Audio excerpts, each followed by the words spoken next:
अगर हम SN2 mechanism की बात करें तो SN2 मैकेनिज्म का मीनिंग क्या हो गया, बाई मॉलिक्यूलर, यानी इस रिएक्शन की जो मॉलिक्यूलरिटी है वो 2 है, by molecular nucleophilic substitution reaction, nucleophilic substitution reaction, इसको हम कहते हैं by molecular SN2।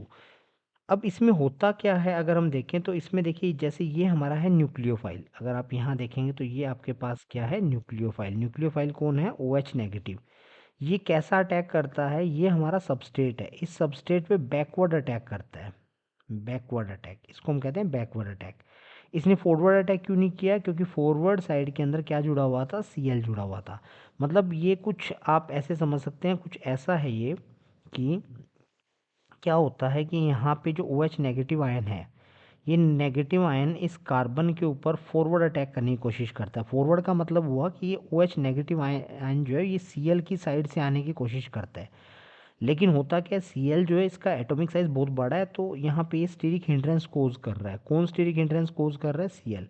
That's why हम ये कह सकते हैं कि जो OH नेगेटिव आयन है ये Cl को कि जहाँ पे Cl जुड़ा हुआ है उस साइड से अटैक नहीं कर पा रहा। और यहाँ पे क्यों नहीं कर पा रहा, उसका रीज़न क्या है, ये जो Cl है ना ये स्टेरिक हिंड्रेंस कोज कर रहा है, ठीक है। अब ये OH नेगेटिव आयन क्या सोचेगा कि मैं बैकवर्ड अटैक करता हूँ, बैकवर्ड अटैक मतलब ये पीछे की साइड जाएगा और पीछे की साइड से इस कार्बन पे अटैक करेगा, ठीक है। अब पीछे की साइड से अटैक क्यों कर पा रहा है, बैकवर्ड अटैक क्यों कर पा रहा है, बैकवर्ड अटैक इसलिए कर पा रहा है क्योंकि यहाँ पे 3 H जुड़े हुए हैं। H का साइज, एटॉमिक साइज जो होता है वो क्या होता है, बहुत ही छोटा होता है। हमें कैसे पता चला H का साइज बहुत छोटा होता है, एक्चुअल में ये डिपेंड करता है एटॉमिक वेट पर। H का एटॉमिक वेट 1 होता है और जो Cl है उसका एटॉमिक वेट आप 35.5 कहते हो। तो अगर आप 3D मॉडल बनाओ, मतलब कैसे, बॉल स्टिक मॉडल बनाओ, तो इसमें क्या होगा, कार्बन होगा और एक टेट्राहेड्रल स्ट्रक्चर बनाओगे। टेट्राहेड्रल स्ट्रक्चर क्यों बनाओगे, क्योंकि ये जो कार्बन है ना इसका हाइब्रिडाइजेशन क्या है, sp3 है। तो sp3 होने की वजह से क्या होगा, टेट्राहेड्रल स्ट्रक्चर बनेगी। तो टेट्राहेड्रल में कुछ ऐसा होगा, ये 3 बॉन्ड होंगे और एक यहाँ पे बॉन्ड होगा। और ये तीनों बॉन्ड जो आपको दिखाई दे रहे हैं तीनों प्लेन के अंदर नहीं है, ये प्लेन के अंदर नहीं है, मतलब आप कुछ ऐसा समझ सकते हो कि कुछ इस तरह से है ये बॉन्ड। देखिए ये वाला जो बॉन्ड है, यहाँ पे जो बॉन्ड बना रहा हूँ ये है आपका बैकवर्ड, बैकवर्ड मतलब आपकी स्क्रीन के बैक साइड में जा रहा है। और दूसरा अगर मैं कहूँगा ये वाला बॉन्ड, ये वाला बॉन्ड जो है ये भी क्या है, बैकवर्ड है, मतलब आपकी जो लैपटॉप की स्क्रीन होगी या जो मोबाइल की स्क्रीन है उसके बैक साइड के अंदर जा रहा है। और ये सेंटर वाला जो बीच वाला बॉन्ड बना रहा हूँ, एक्चुअल में ये वाला जो बॉन्ड है, ये वाला बॉन्ड है ना, ये वाला जो बॉन्ड है ये आपकी स्क्रीन से, ये वेज, वेज का मतलब हो गया कि आप कुछ ऐसा समझ सकते हो कि ये आपकी मोबाइल की जो स्क्रीन है उस स्क्रीन से बाहर की साइड आ रहा है। ये वाला एक बॉन्ड मोबाइल की स्क्रीन के क्या आ रहा है, बाहर की साइड आ रहा है, ये वाला बॉन्ड, सेंटर वाला जो बॉन्ड बनाया गया है। तो इसका मतलब ये एक पिरामिड लाइक स्ट्रक्चर बन रही है, ये क्या बन रही है, एक पिरामिड लाइक स्ट्रक्चर बन रही है फिलहाल। लेकिन जैसे ही मैं ये वाला बॉन्ड, ये वाला बॉन्ड कहाँ है, ये वाला बॉन्ड आपके लैपटॉप की या मोबाइल की स्क्रीन जो है उसके प्लेन के अंदर आ रहा है। तो ये वाला जो बॉन्ड है ना, जो अभी ग्रीन, अब जिसको मैं डार्क कर रहा हूँ, ये वाला आपकी स्क्रीन की जो प्लेन है उसी के अंदर है। तो अब इस शेप को आप क्या कहोगे, इस शेप को आप कहते हो टेट्राहेड्रल स्ट्रक्चर। तो टेट्राहेड्रल स्ट्रक्चर में क्या होता है, यहाँ पे 1 2 और 3, जितनी स्टीरिक हिंड्रेंस कम होती है न्यूक्लियोफाइल उतना आसानी से इस कार्बन के ऊपर क्या कर सकता है, अटैक कर सकता है। हाँ यहाँ पे तो स्टीरिक हिंड्रेंस क्या है, ज़्यादा है, तो फॉरवर्ड अटैक तो पॉसिबल हुआ नहीं, न्यूक्लियोफाइल ने क्या किया, बैकवर्ड अटैक कर दिया। न्यूक्लियोफाइल बैकवर्ड अटैक क्यों कर रहा है, आई थिंक आप लोगों को क्लियर हो गया होगा, है ना। कोई डाउट है तो पूछिए,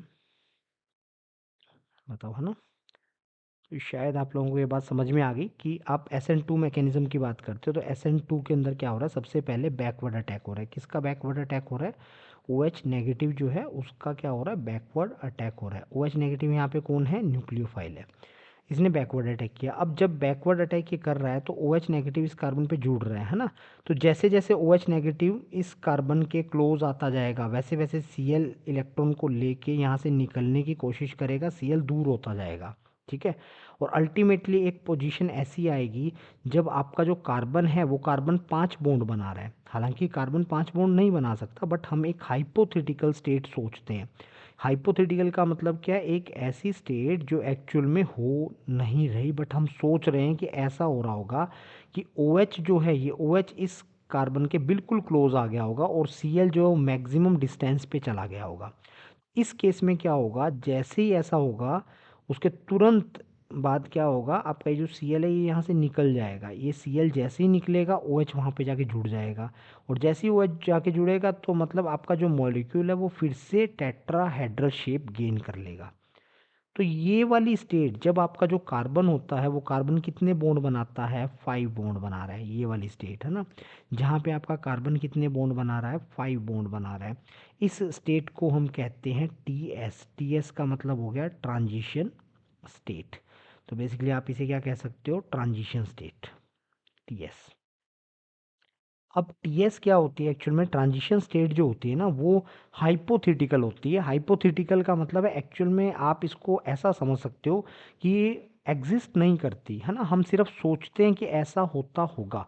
मतलब जब Cl जो है वो मैक्सिमम डिस्टेंस पे है और OH जो है वो आपका, आप ये समझ सकते हो OH जो है वो मैक्सिमम क्लोज है किसके, कार्बन के, और ये जो Cl वाला बॉन्ड है ये जस्ट टूटने वाला है और OH वाला बॉन्ड जस्ट बनने वाला है।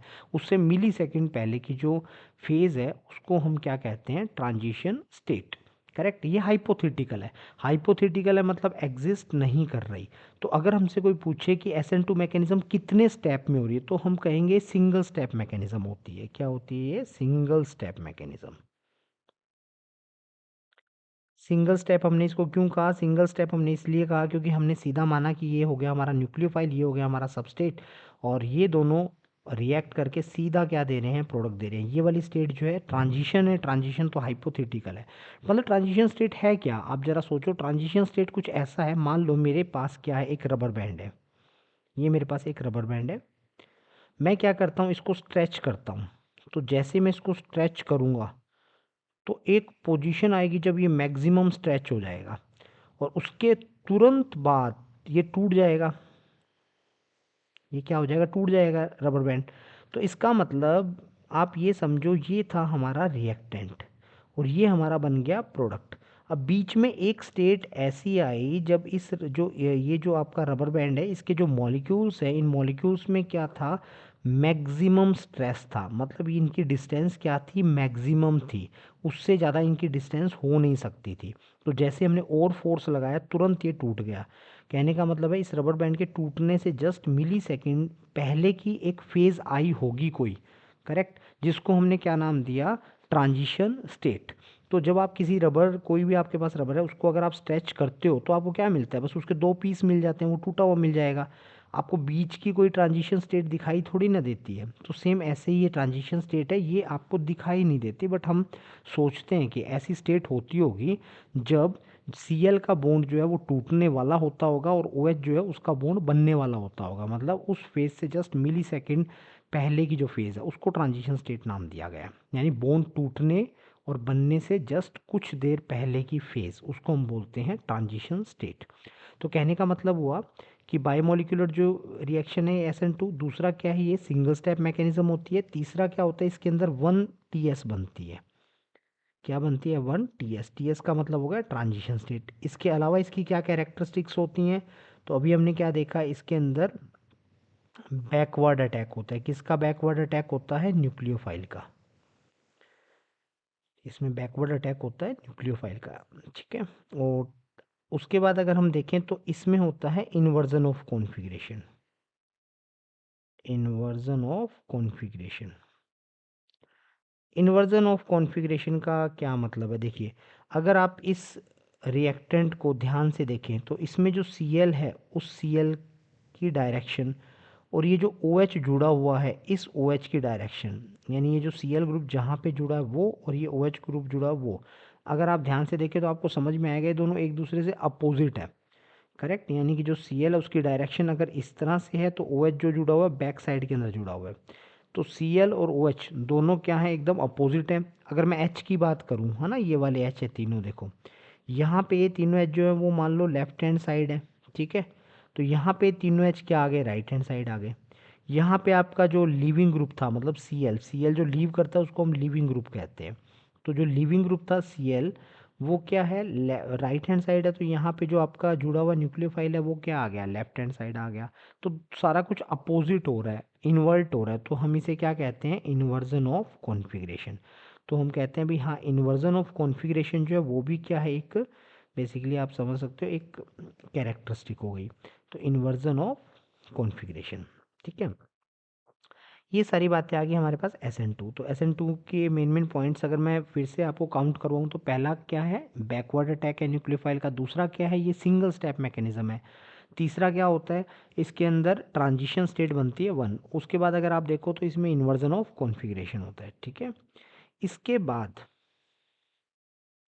हमसे अगर कोई पूछे कि इसके अलावा क्या कैरेक्टरिस्टिक है, या हम इसको SN2 क्यों कहते हैं, SN2 हम इसको यूं कहते हैं क्योंकि एक्चुअल में ये एक ही स्टेप में हो रही है ना, सिंगल स्टेप में हो रही है। और जब कोई रिएक्शन सिंगल स्टेप में होती है तो वो इसका सिंगल स्टेप, एक ही स्टेप जो होता है वही क्या होता है, RDS। RDS का मतलब क्या होता है, रेट डिटरमाइनिंग स्टेप। तो इसके रेट डिटरमाइनिंग स्टेप में देखो न्यूक्लियोफाइल भी पार्टिसिपेट कर रहा है, एज वेल है जो आपका सबस्टेट है वो भी क्या कर रहा है, पार्टिसिपेट करता है, दोनों पार्टिसिपेट करते हैं। इसका मतलब इसकी जो मॉलिक्यूलरिटी होती है, इसकी जो मॉलिक्यूलरिटी होती है वो कितनी होती है, इसकी मॉलिक्यूलरिटी होती है 2। क्लियर है, यानी बाई मॉलिक्यूलर है। और अगर आप इसका रेट लो लिखेंगे तो इसका रेट लो क्या बनेगा, रेट इज इक्वल टू के concentration of nucleophile into concentration of substrate,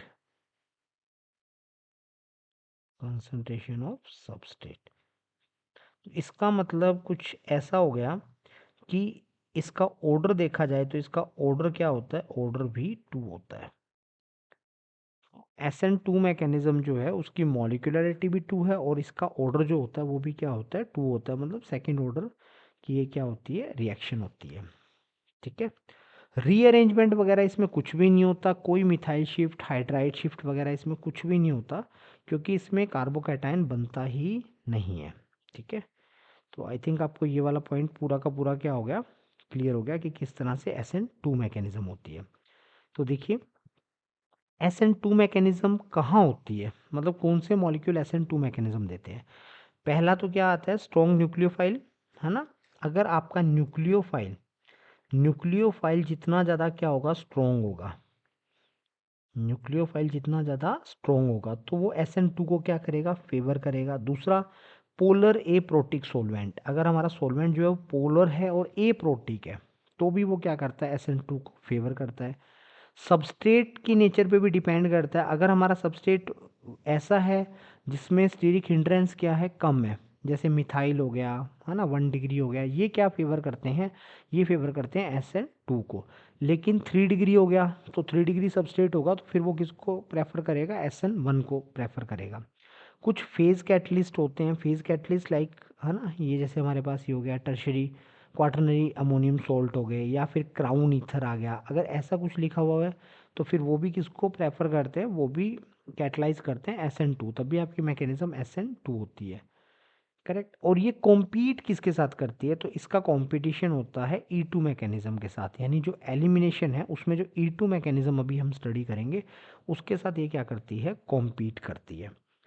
तो इसके ऊपर बेस्ड कुछ क्वेश्चन है अपने देखेंगे। जैसे मान लीजिए अगर कोई मुझसे पूछे CH3 CH2 और यहाँ पे आ गया CH, और यहाँ पे आ गया Cl, और यहाँ पे आ गया CH3, ठीक है, यानी ये हमारे पास क्या है, 2 डिग्री हमारा सबस्ट्रेट हो गया।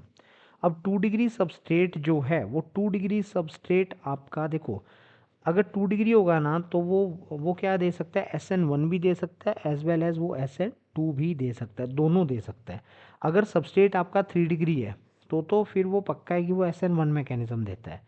अगर 1 डिग्री होगा तो पक्का होता है कि वो SN2 ही देगा, करेक्ट, स्टेरिक हिंड्रेंस कम है। लेकिन अगर वो 2 डिग्री है तो दोनों दे सकता है, SN1 भी दे सकता है, SN2 भी दे सकता है। तो मान लो अगर मैं दो रिएक्शन लिखता हूँ आपके सामने, यहाँ पे मैं लिखता हूँ H2O और यहाँ पे मैं लिखता हूँ KOH, ठीक है। तो होगा क्या, दोनों के पहले अपने प्रोडक्ट बना लेते हैं। जैसे अगर मैं H2O की बात करूँ तो यहाँ पे होगा क्या, ये Cl निकलेगा, इधर से H निकलेगा और OH वहाँ अटैक करेगा, तो आपको क्या मिल जाएगा, ब्यूटेन 2 यानी कि CH3 CH2 CH, और यहाँ पे क्या आ जाएगा OH, और यहाँ पे क्या आ गया CH3। इसमें देखोगे तो इसमें भी यही होगा। हाँ अच्छा, बाई प्रोडक्ट इसमें क्या निकल गया, HCl निकल गया। लेकिन अगर आप इसकी बात करोगे है ना QH की, तो बाई प्रोडक्ट KCl निकल जाएगा, इसका Cl और इसका KCl निकाल दो, OH वहाँ जाके जुड़ जाएगा, तो आपको यहाँ पर भी सेम प्रोडक्ट मिलेगा, CH3 CH2 CHOH, और यहाँ पे CH3, मतलब सेम ब्यूटेन 2 ओल, यहाँ पे भी ब्यूटेन 2 ओल मिल रहा है और यहाँ पे भी ब्यूटेन 2 ओल मिल रहा है। यहाँ पे आपने H2O यूज़ किया था, जबकि यहाँ आपने QH यूज़ किया था। तो मैं मैकेनिज़म्स के नाम डाल देता हूँ। मान लो मैंने इसको कहा ये A मैकेनिज़्म है और ये मैंने बोला ये B मैकेनिज़्म है। अब आपको बस इतना बताना है कि किसके अंदर इन्वर्जन ऑफ कॉन्फ़िगरेशन होगा। करेक्ट, किसके अंदर इन्वर्जन ऑफ कॉन्फ़िगरेशन होगा। तो अभी मैंने आपको क्या समझाया, इन्वर्जन ऑफ कॉन्फ़िगरेशन हमेशा SN2 में होता है, SN1 में कभी भी इन्वर्जन नहीं होगा, है ना। तो यानी वो आपसे क्या पूछना चाह रहा है, वो आपसे ये पूछना चाह रहा है कि किसके अंदर SN2 मैकेनिज्म है, क्योंकि जिसके अंदर SN2 मैकेनिज्म है उसी के अंदर क्या होगा, इन्वर्जन ऑफ कॉन्फ़िगरेशन होगा। करेक्ट, तो ए में है या बी में है, बताओ, ट्राई करो। आपसे ये पूछा जा रहा है कि प्रोडक्ट तो सेम है बट मैकेनिज्म अलग अलग है दोनों की, एक में ए मैकेनिज्म है और दूसरे में बी मैकेनिज्म है। तो आपको ना ये आइडेंटिफाई करना है कि ए मैकेनिज्म किसके अंदर है और बी मैकेनिज्म, मतलब ए कौन सी है और बी कौन सी है। जैसे सपोज ये ए है ना, तो ये ए क्या है, SN1 है या SN2 है। सेम ये बी क्या है, SN1 है या SN2 है। और फिर वो आपसे अगर ये पूछ रहा है कि इन्वर्जन किस में होगा, तो इन्वर्जन तो भाई फिर SN2 में ही होगा। तो आपको बताना है इन्वर्जन ए में होगा या बी में होगा। बताओ, अगर कोई बच्चा ट्राई करना चाहता है तो ट्राई कीजिए, है ना, हेजिटेट मत करो, ट्राई कर सकते हो, आप बता सकते हो।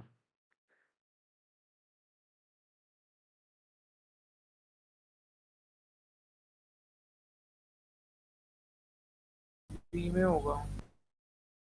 अच्छा, बी में बता रहे हैं आप, ठीक है देखते हैं।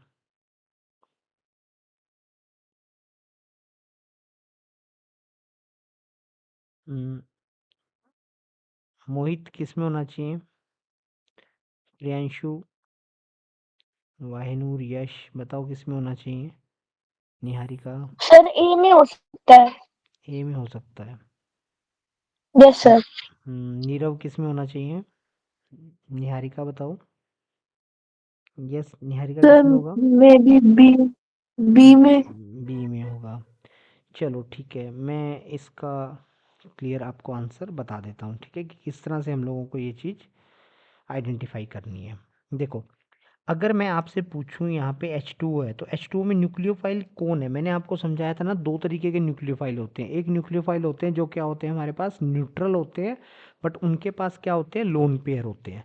और एक न्यूक्लियोफाइल होते हैं जो नेगेटिवली चार्ज होते हैं। दो तरीके के न्यूक्लियोफाइल होते हैं। तो H2O जो है ना, ये न्यूट्रल टाइप का क्या है, हमारे पास न्यूक्लियोफाइल है।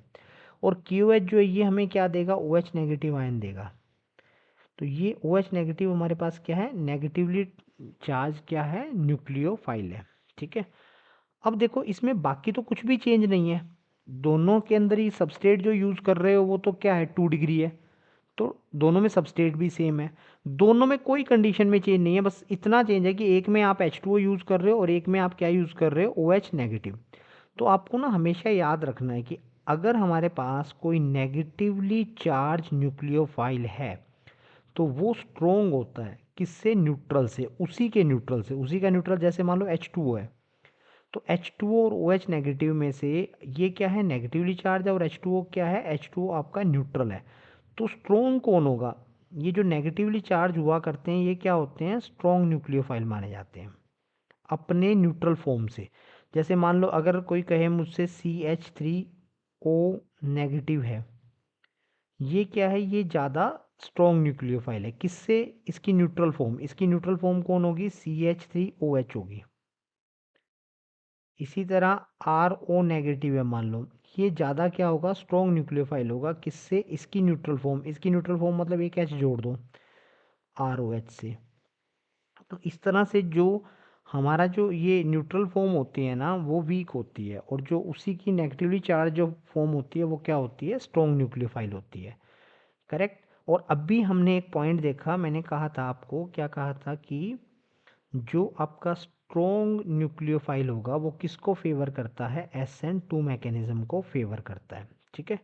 तो मतलब अब यहाँ पे आपको देखना है स्ट्रॉन्ग न्यूक्लियोफाइल कौन है, तो स्ट्रॉन्ग न्यूक्लियोफाइल OH है। OH का मतलब कौन, KOH, यानी कि B जो है वो स्ट्रॉन्ग न्यूक्लियोफाइल है।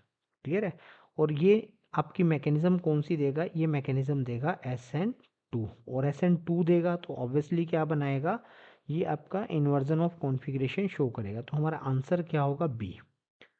आपके मन में एक क्वेश्चन उठ सकता है कि सर ए क्यों नहीं होगा, है ना, क्योंकि ए भी तो H2O है, वो भी तो टूटेगा H प्लस और OH माइनस में, तो H2O भी तो दे सकता है ना OH नेगेटिव। नहीं, ऐसा नहीं होगा, क्योंकि H2O जो होता है ना वो क्या होता है हमारा, अगर हम देखें, आपने जैसे पढ़े होंगे इलेक्ट्रोलाइसिस पढ़ा होगा, इलेक्ट्रोलाइट्स पढ़े होंगे, है ना, एक स्ट्रॉन्ग इलेक्ट्रोलाइट होते हैं और एक क्या होता है, वीक इलेक्ट्रोलाइट। तो H2O होता है ना हमारा बहुत ज़्यादा वीक इलेक्ट्रोलाइट होता है, न्यूक्लियोफाइल तो वीक है ही है, एज वेल एज ये वीक इलेक्ट्रोलाइट भी है।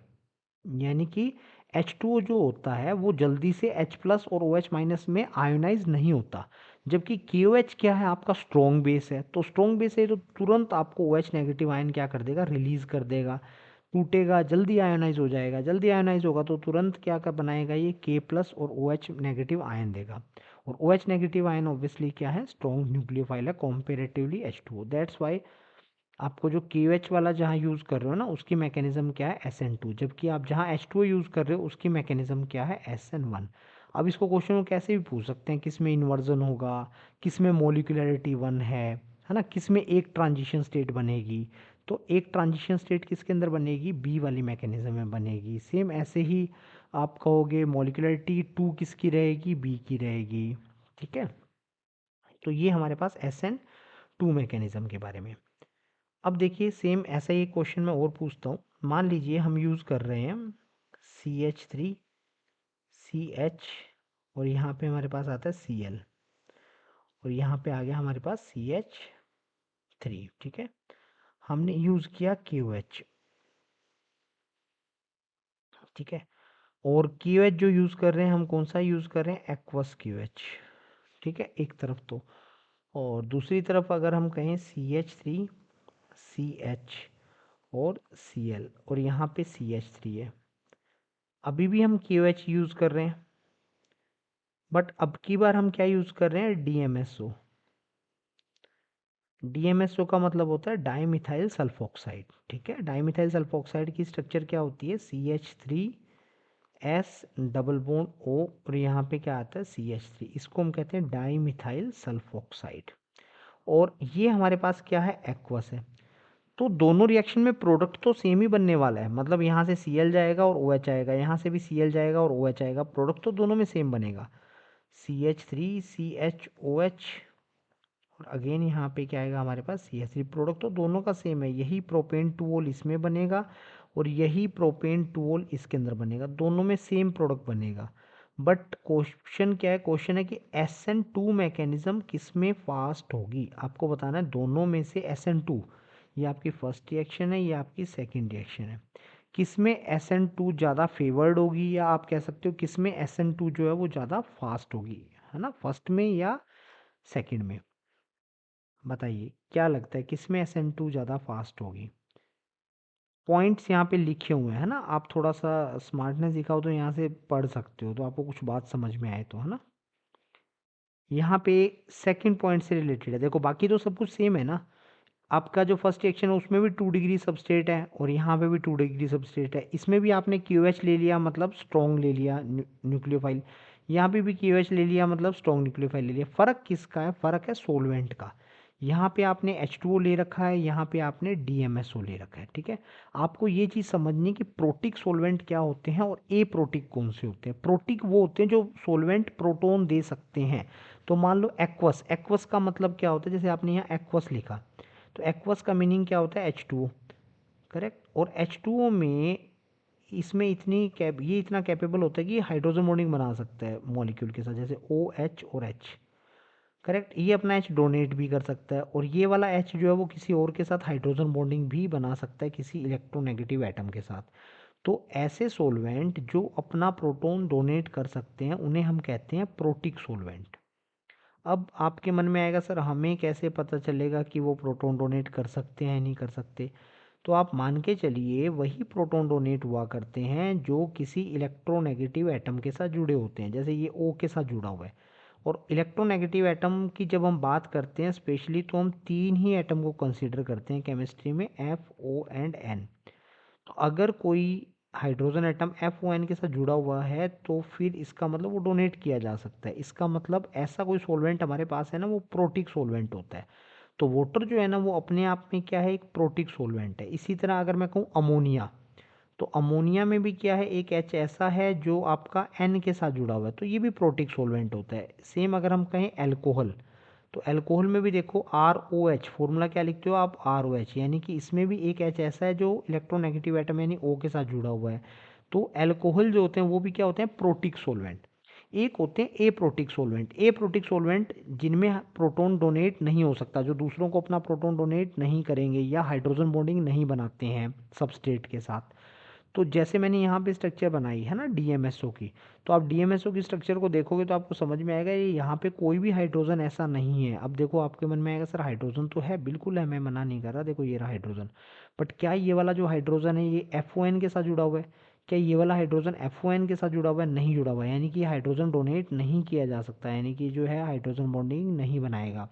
और अगर ये हाइड्रोजन बॉन्डिंग नहीं बनाएगा तो इसका मतलब ये हमारा किस तरह का सोलवेंट हुआ, ये हमारा एप्रोटिक सोलवेंट हुआ।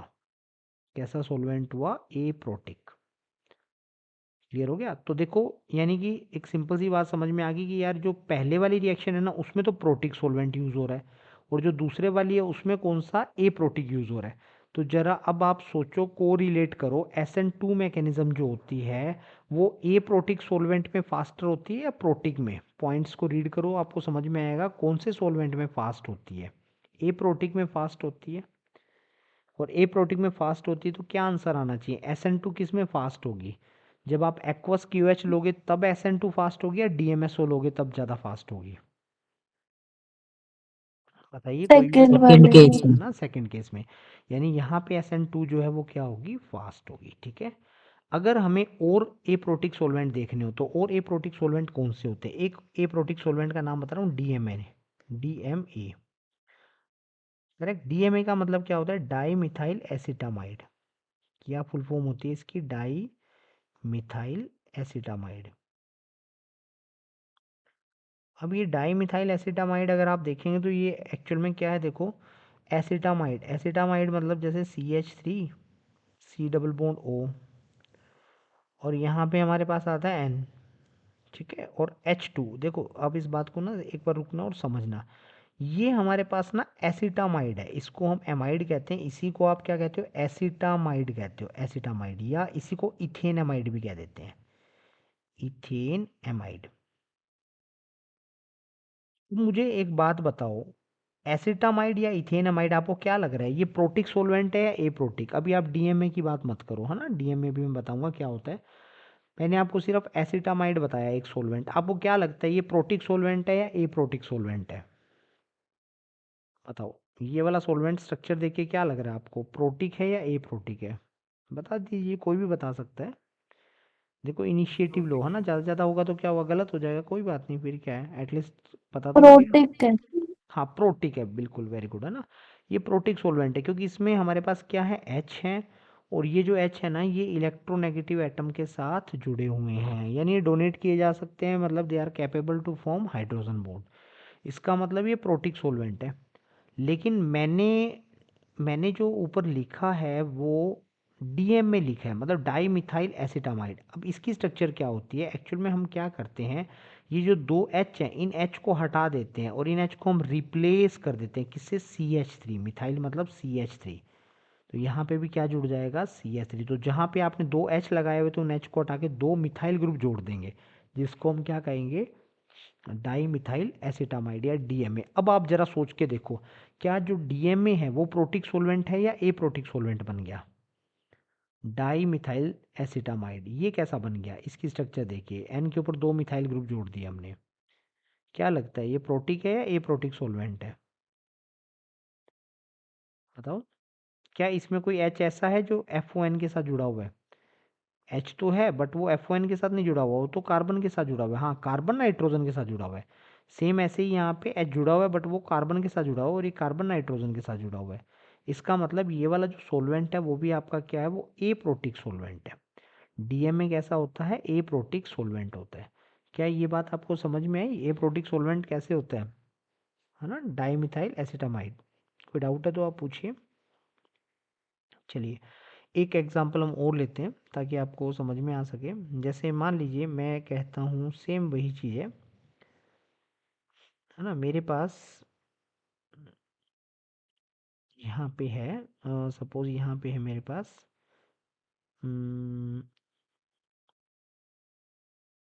OH, ठीक है।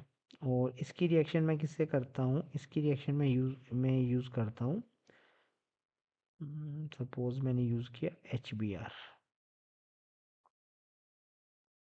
ठीक है। अब होने वाला क्या है, OH निकलेगा और उसकी जगह कौन आके जुड़ जाएगा, Br। प्रोडक्ट तो ये बनेगा। अब देखो जो OH निकला है वो OH एज इलेक्ट्रॉन लेके निकला होगा, मतलब OH पे कौन सा चार्ज होगा, नेगेटिव होगा, ठीक है ना।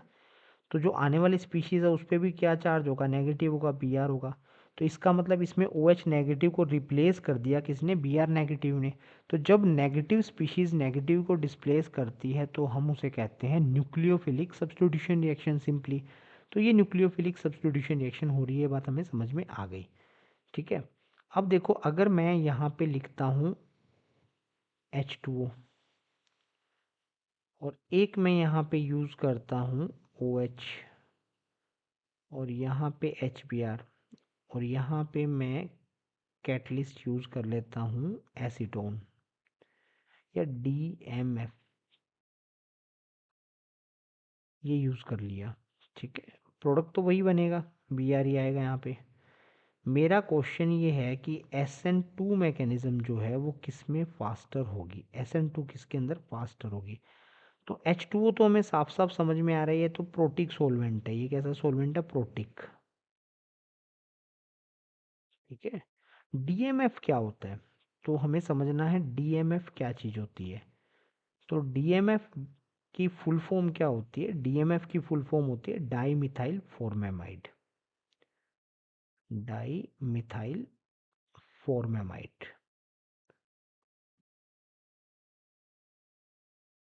फॉर्मेमाइड, ठीक है।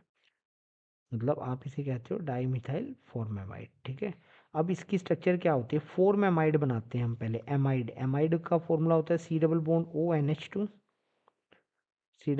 ONH2, correct. यहाँ पे एक H आएगा और यहाँ पे इस N के साथ एक H आएगा, तो ये आपका H यहाँ आ गया और ये H यहाँ आ गया, है ना। इसको हम बोलते हैं फॉर्मेमाइड।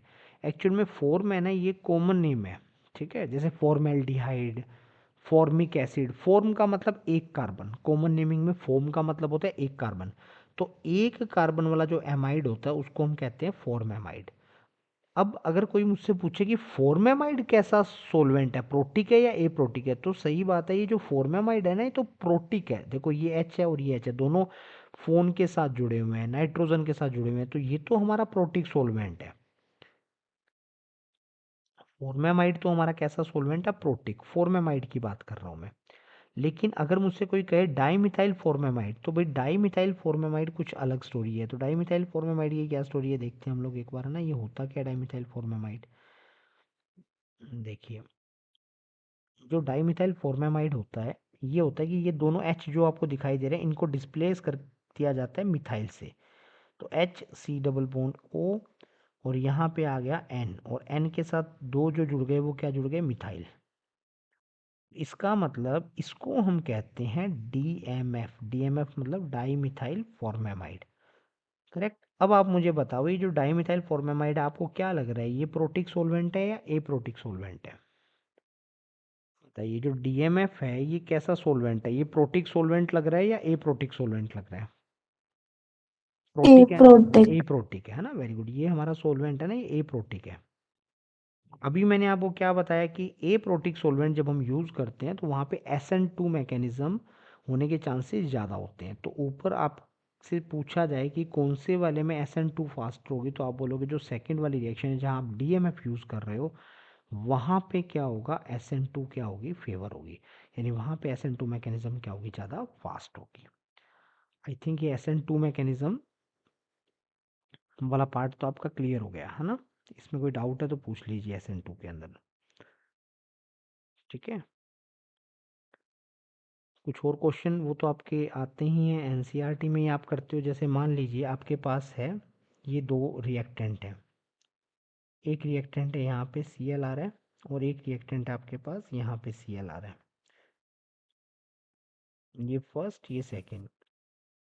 आपसे पूछ लिया जाए कि SN2 किस में फेवर होगी। अब यहाँ पे मैंने क्या चेंज कर दिया, अगर आप यहाँ ध्यान से देखोगे तो यहाँ पे मैंने कोई सोलवेंट वगैरह तो कुछ लगा ही नहीं रखा, तो यहाँ पे तो मैंने दो अलग अलग तरीके के सबस्ट्रेट दे दिए। अगर आप देखोगे ये वन वाला जो सबस्ट्रेट है ये कितना डिग्री है, 3 डिग्री। और अगर आप ये 2 देखोगे तो ये कितना डिग्री है, ये 2 डिग्री है, करेक्ट। तो 3 डिग्री और 2 डिग्री में देखो बैकवर्ड, अगर आप देखोगे ना बैक साइड के अंदर स्टेरिक हिंड्रेंस किसके अंदर कम है, यहाँ पे कितने मिथाइल जुड़े हुए हैं, 3, एक मिथाइल दूसरा मिथाइल और ये तीसरा मिथाइल, 3 मिथाइल जुड़े हुए हैं। जबकि यहाँ पे क्या है, सिर्फ 2 ही मिथाइल जुड़े हुए हैं। तो जो आपका न्यूक्लियोफाइल होगा वो कहाँ बैकवर्ड अटैक ईजिली कर पाएगा, है ना, 1 में या 2 में, कहाँ पे इजी बैकवर्ड अटैक हो सकता है, 2 के अंदर होगा। तो 2 डिग्री सबस्ट्रेट जो होते हैं वो क्या करते हैं, SN2 को फेवर करते हैं। तो इट मीन्स हमारा आंसर क्या आ जाएगा, 2, यानी कि जो आपका 2 डिग्री है उसके अंदर SN2 मैकेनिज्म क्या होगी, फास्टर होगी। आई थिंक SN2 सभी को क्लियर हो गया है ना। इस तरह के क्वेश्चंस SN1 SN2 किस में फास्टर होगी वो सब कुछ पूछा जाता है आपसे। नेक्स्ट हमारे पास आता है जिसको हम लोग बोलते हैं SN1 मैकेनिज्म, SN1 मैकेनिज्म, ठीक है। अब देखिए SN1 मैकेनिज्म की अगर हम बात करते हैं तो SN1 मैकेनिज्म में क्या होता है कि स्टेरिक हिंड्रेंस बहुत ज़्यादा होती है। बहुत ज़्यादा स्टेरिक हिंड्रेंस होने का मतलब क्या हुआ, जैसे यहाँ पे CH3 है, यहाँ पे भी हमारे पास, यहाँ पे भी CH3 है और यहाँ पे भी क्या है, CH3 है, और यहाँ पे हमने क्या लगा दिया, Cl लगा दिया। अब क्या है, अगर आप थोड़ा ध्यान से देखें तो आपको ये बात समझ में आएगी कि यार यहाँ पे तो जो हमारा ये Cl है, यहाँ पे स्टेरिक हिंड्रेंस बहुत ज़्यादा है, तो न्यूक्लियोफाइल आएगा, कोशिश करेगा कि मैं फॉरवर्ड अटैक करता हूँ, बट ये फॉरवर्ड साइड से अटैक नहीं कर पाएगा, इस कार्बन पे आना चाहता है, ये नहीं कर पाएगा। क्यों नहीं कर पाएगा, क्योंकि स्टेरिक हिंड्रेंस ज़्यादा है। फिर ये जो न्यूक्लियोफाइल है वो कहाँ चला जाएगा, बैकवर्ड अटैक करने की कोशिश करेगा, बट ये बैकवर्ड अटैक भी नहीं कर पाएगा क्योंकि यहाँ पे 3 बड़े बड़े मिथाइल ग्रुप जुड़े हुए हैं, वो स्टेरिक हिंड्रेंस कोज करेंगे। इसका मतलब न्यूक्लियोफाइल ना तो फॉरवर्ड अटैक कर पा रहा है, ना ही न्यूक्लियोफाइल बैकवर्ड अटैक कर पा रहा है। इसका मतलब क्या होगा, इसका मतलब होगा अब आपका न्यूक्लियोफाइल जो होगा वो कुछ डिफरेंट मैकेनिज्म को फॉलो करेगा। क्योंकि अल्टीमेटली होना क्या है, देखो प्रोडक्ट तो बनना ही है ना, ये Cl यहाँ से जाएगा एज ए लिविंग ग्रुप और जो न्यूक्लियोफाइल है वो वहाँ आके जुड़ेगा। फिर जुड़ा कैसे, मेन बात ये है, कैसे कैसे हुआ, है ना, क्योंकि ना तो फॉरवर्ड अटैक पॉसिबल हुआ ना बैकवर्ड अटैक पॉसिबल हुआ। इसका मतलब ये हमारा सबस्ट्रेट जो था, ये कौन सा सबस्ट्रेट था, ये हमारा 3 डिग्री सबस्ट्रेट था। तो अब यहाँ क्या हुआ है अगर हम समझे, तो यहाँ पे जैसे एक हमारे पास है CH3 और यहाँ पे एक कार्बन, यहाँ पे भी CH3 और यहाँ पे भी CH3, ये 3 CH3 इस कार्बन से जुड़े हुए हैं और यहाँ पे हमारा लिविंग ग्रुप लाइक Cl जुड़ा हुआ है। अब हो क्या रहा है, अगर हम समझें तो भाई यहाँ पे कुछ ऐसा हो रहा है कि ये जो तीनों CH3 हैं, जैसे ये वाला CH3, ये वाला CH3 और ये CH3, जैसे कि मैंने आपको इलेक्ट्रॉन डिस्प्लेसमेंट इफेक्ट में सिखाया था कि ये तीनों के तीनों प्लस आई इफेक्ट शो करते हैं। तो प्लस आई के थ्रू ये क्या करेंगे, जैसे ये वाला CH3 इस कार्बन के सिग्मा, ये जो सिग्मा बॉन्ड है इसके दोनों इलेक्ट्रॉन को पुश करेंगे, किसकी साइड पुश करेंगे, कार्बन की साइड। इसी तरह इस सिंगल बॉन्ड के जो सिग्मा बॉन्ड के इलेक्ट्रॉन है इसको ये वाला जो CH3 है सेकंड वाला मिडल वाला, ये कार्बन की साइड पुश करेगा। इसी तरह इस सिग्मा बॉन्ड के जो इलेक्ट्रॉन है उनको ये थर्ड वाला ये CH3 जो होगा वो कार्बन की साइड पुश करेगा। तो कहने का मतलब वो 1 2 और ये 3 है ना, 1 एंड 3, तीनों के तीनों सिग्मा बॉन्ड के इलेक्ट्रॉन कार्बन की साइड आ गए, यानी कार्बन जो है उस पर इलेक्ट्रॉन डेंसिटी बढ़ गई। और जो Cl है वो तो पहले से ही कौन सा है, इलेक्ट्रोनेगेटिव एटम है, और इलेक्ट्रोनेगेटिव एटम तो वैसे भी इलेक्ट्रॉन स्नैचर्स होते हैं, है ना, इलेक्ट्रॉन की चोरी करने के लिए रेडी रहते हैं, उनको तो इलेक्ट्रॉन्स ही चाहिए होते हैं, जहाँ पे भी उनको इलेक्ट्रॉन मिल जाए वो निकल के भाग जाते हैं, वहाँ से लेके भाग जाते हैं इलेक्ट्रॉन्स को। तो Cl को क्या चाहिए थे, इलेक्ट्रॉन चाहिए थे, और कार्बन पे क्या हुआ, इलेक्ट्रॉन डेंसिटी बढ़ गई। तो तुरंत ये जो Cl होगा ना, इस सिग्मा बॉन्ड के इलेक्ट्रॉन्स को अपनी ओर अट्रैक्ट करेगा, इस बॉन्ड को तोड़ेगा और कार्बन के इलेक्ट्रॉन्स लेके यहाँ से भाग जाएगा। इसका मतलब ये हुआ कि Cl जो है उस पर चार्ज कौन सा आ गया, पार्शियल नेगेटिव, और यहाँ पे कार्बन पे चार्ज आया पार्शियल पॉजिटिव। कब, बॉन्ड टूटने से पहले। लेकिन जैसे ये बॉन्ड टूट गया तो ये जो कार्बन है, ये वाला कार्बन है ना, अब देखो अभी फिलहाल अगर आपसे कोई पूछे, जैसे ये सबस्टेट है तो इसमें ये कार्बन की हाइब्रिडाइजेशन स्टेट क्या थी, sp3। sp3 का मतलब हो गया कि भाई इसकी शेप क्या थी, टेट्राहेड्रल। लेकिन अब अगर आप देखोगे तो यहाँ पे ये वाला जो कार्बन है, ये कार्बन है, अब इसके पास सिर्फ 3 ही बॉन्ड है। एक बॉन्ड क्या है, एक CH3, एक ग्रुप ये जुड़ा हुआ है, एक यहाँ पे CH3 जुड़ा हुआ है, और एक यहाँ पर CH3 जुड़ा हुआ है, ऐसा कुछ बन गया। और Cl है वो कहाँ गया, वो तो चला गया, Cl तो निकल गया यहाँ से, Cl निकल चुका है, ठीक है, एज ए Cl नेगेटिव। अब क्या हुआ, ये जो कार्बन है, क्योंकि कार्बन को इलेक्ट्रॉन का लॉस हो गया तो कार्बन पे कौन सा चार्ज आ गया, पॉजिटिव। और जब कार्बन पे पॉजिटिव चार्ज आता है तो हम इसको कहते हैं कार्बोकैटायन। इसको हम क्या कहते हैं, कार्बोकैटायन। इसका मतलब ये जो आपकी रिएक्शन है, मैकेनिज्म जिसको आप SN1 कह रहे हो, इसमें पहला स्टेप क्या होता है, फॉर्मेशन ऑफ कार्बोकैटायन। अब ये कार्बोकैटायन का फॉर्मेशन कैसे हुआ, यहाँ से Cl निकला, क्यों निकला, क्योंकि 3 एल्काइल ग्रुप थे, तीनों का प्लस आई इफेक्ट लगा, इन्होंने तीनों ने, मिथाइल ग्रुप ने इलेक्ट्रॉन को पुश किया, कार्बन पे इलेक्ट्रॉन डेंसिटी बढ़ गई और Cl इलेक्ट्रॉन लेके निकल गया, और ये क्या बन गया, हमारा कार्बोकैटायन। और ये कार्बोकैटायन क्या होता है, एक इंटरमीडिएट होता है। तो ये SN1 मैकेनिज्म का पहला स्टेप होता है, जिसको हम क्या कहते हैं, फॉर्मेशन ऑफ कार्बोकैटायन। अब जैसे ही हमारे पास ये कार्बोकैटायन बन जाता है तो सबको पता है कार्बोकैटायन में हाइब्रिडाइजेशन कौन सा होगा, sp2। आप देखिए आप देखो सिग्मा बॉन्ड काउंट करो कितने हैं, 3 सिग्मा बॉन्ड है, तो 3 सिग्मा बॉन्ड है, मतलब हाइब्रिडाइजेशन कौन सा हो गया, sp2 हो गया, है ना। तो 3 तो sp2 का ही स्टेरिक नंबर होता है ना। तो ये जो कार्बोकैटायन होता है, इस कार्बोकैटायन की शेप कैसी होती है, ये होता है ट्राइगोनल प्लेनर। प्लेनर का मतलब हुआ ये एक प्लेन में है, एक प्लेन में होने का मतलब समझिए, ये तीनों जो बॉन्ड बना रहा हूँ ना मैं इस कार्बोकैटायन के तीनों आपकी जो लैपटॉप या फ़ोन की जो स्क्रीन है उस स्क्रीन के अंदर है।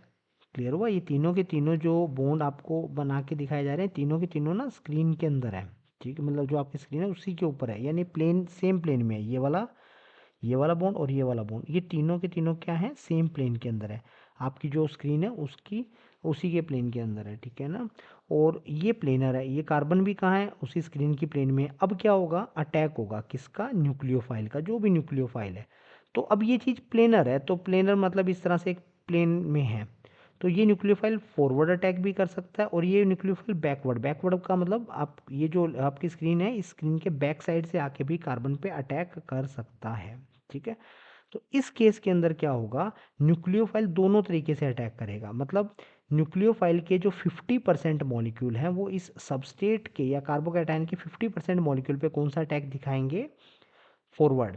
और न्यूक्लियोफाइल के बाकी के 50% मॉलिक्यूल जो होंगे इस कार्बोकैटायन के 50% मॉलिक्यूल 50% पे क्या करेंगे, बैकवर्ड अटैक दिखाएंगे।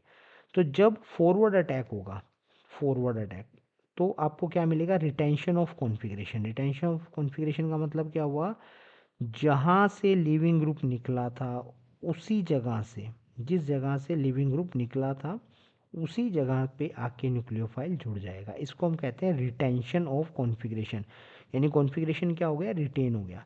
और अगर बैकवर्ड अटैक करेगा न्यूक्लियोफाइल तो होगा इन्वर्जन ऑफ कॉन्फ़िगरेशन। ये देखिए, यानी कि CH3 जो है ना वो अपोजिट साइड में आ जाएंगे, ये CH3 आ गए, और न्यूक्लियोफाइल कहाँ आके जुड़ गया, यहाँ आके न्यूक्लियोफाइल जुड़ गया। मतलब जैसे अम्ब्रेला, ज़्यादा हवा चलती है तो कभी कभी अम्ब्रेला जो होता है इन्वर्ट हो जाता है ना, उस तरह से।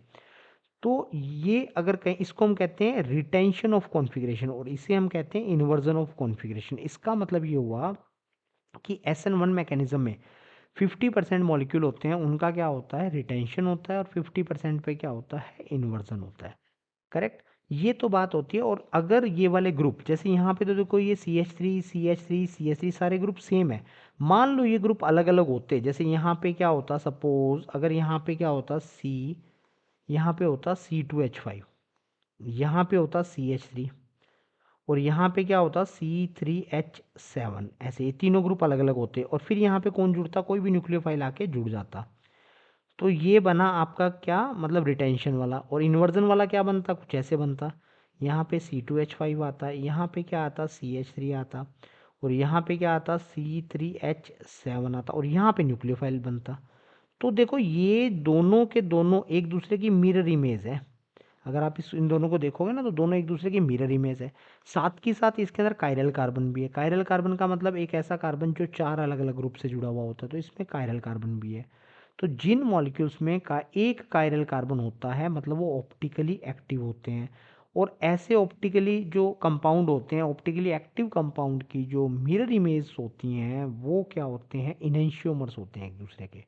करेक्ट। इसका मतलब अगर ये डेक्स्ट्रो रोटेटरी है, प्लेन पोलराइज लाइट को क्लॉकवाइज रोटेट करता है, तो ये प्लेन पोलराइज लाइट को क्या करेगा, एंटी क्लॉकवाइज रोटेट करेगा। मतलब ये वाला अगर डेक्स्ट्रो रोटेटरी है तो फिर ये क्या होगा, लिवो रोटेटरी होगा।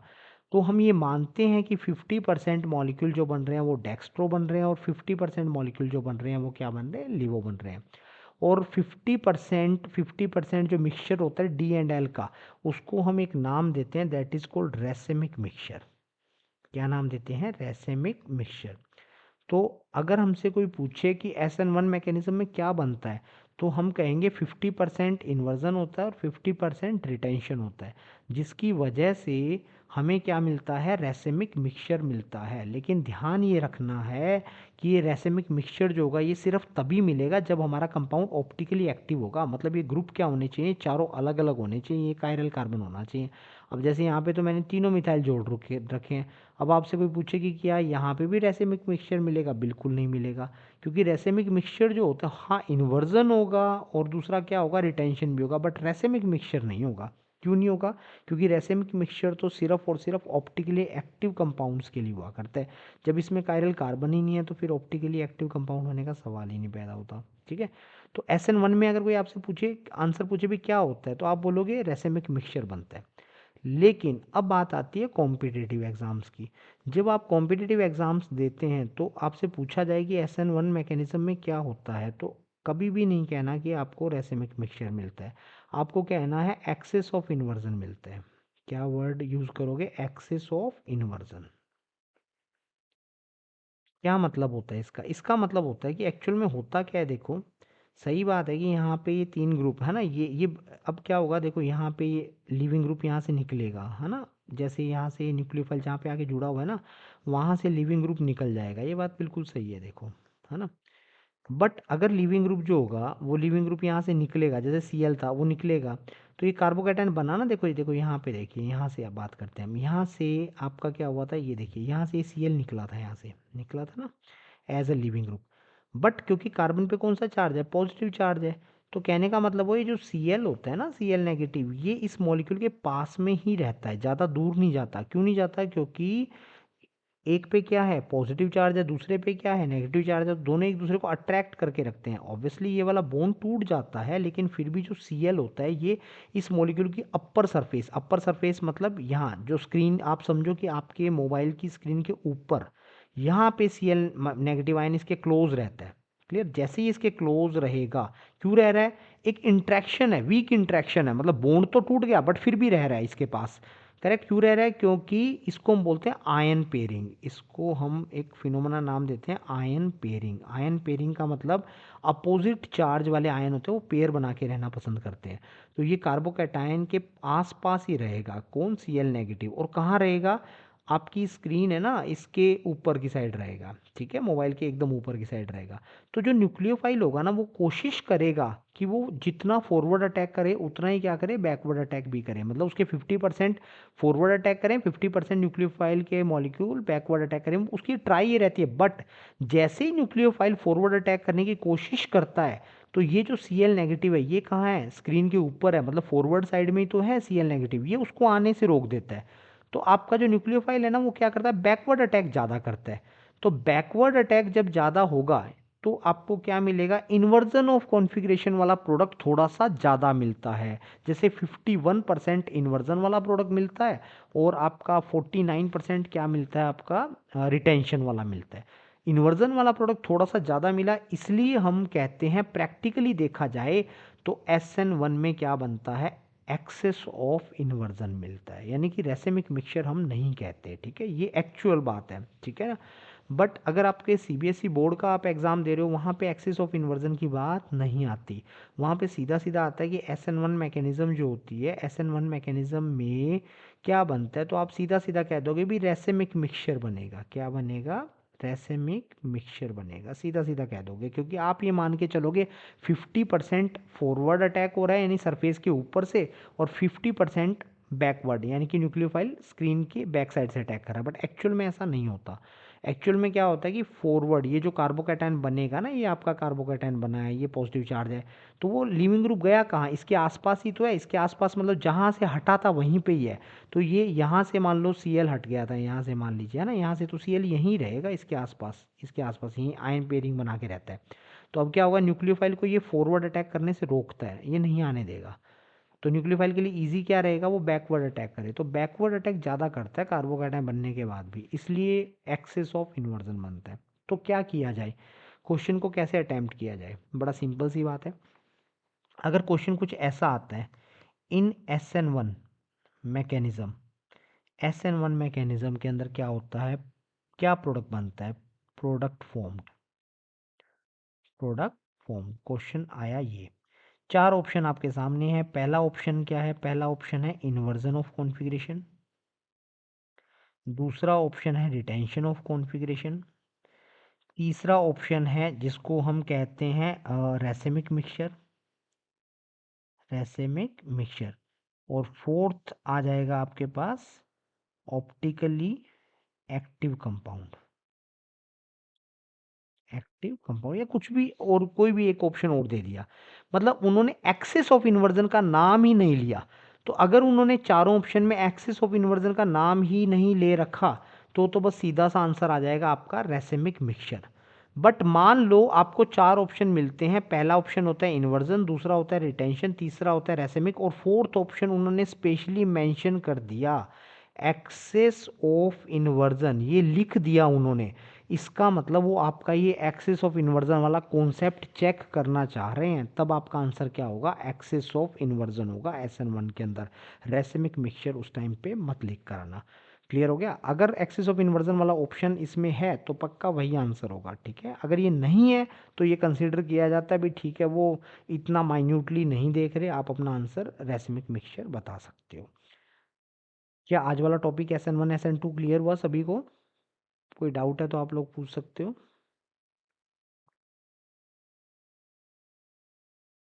आई थिंक क्लियर हो गया होगा, है ना। तो ठीक है, आज की क्लास को हम लोग यहीं पे फिनिश करते हैं।